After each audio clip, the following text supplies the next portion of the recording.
Құрметті достар, мен үшін мына аурулардың ішіндегі ең бір жағымсыз және өте ауыр түрі бұл инсульт. Жалпы инсульт ауруы бұл адамдардың өмірінің біткенін көрсетеді. Яғни ең соңғы жағдай. Инсульт аласың, одан кейін өліп кетесің. Ал тірі қалсаң, белгілі бір жағдайда өмір сүру шектеледі. Яғни мүгедекке айналасың. Сол мүгедекке айналған адамдардың басым көпшілігі жастар болып жатыр. Әрине, мен енді мүгедектікке айналды деп, мен 100% барлығы бірдей мүгедек болып кетті деп айта алмаймын. Себебі инсульт алған адамдардың 80%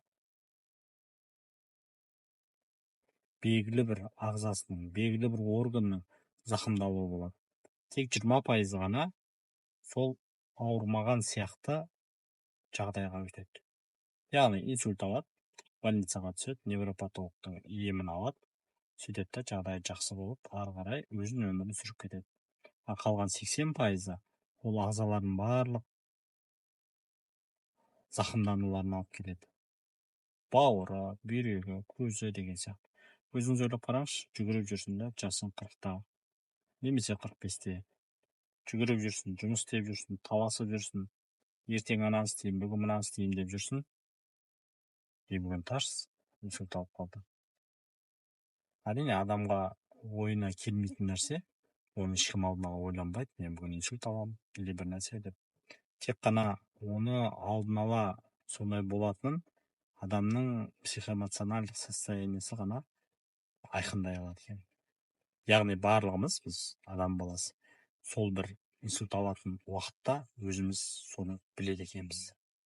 Яғни нерв жүйеміз бар, мынау барлық ағзаларымыз бар, белгілі бір дәрежеде өзінің жұмыстарын атқаруы нашарлап кетеді екен. Яғни біз білеміз. Сол үшін, құрметті достар, егер сіздердің көңілдеріңізге немесе ойларыңызға сол бір инсульт туралы бір ой келетін болса, осы мен инсульт алып қаламау, көп ашуланып кеттім, басым ауырып кетті дейтін бір жағдайлар болатын болса, дереу дәрігерге қаралуыңыз керек. Себебі инсульт алғаннан кейінгі жағдай сіздің ағзаңыз еш уақытта 100% жақсы болып жұмыс істемейді. Өзіңіз ойлаңызшы, 80% инсульт алған науқастар инвалид болады. Тек 20% ғана дені сау болып өмірін ары қарай жалғастырады. Оның ішінде 5%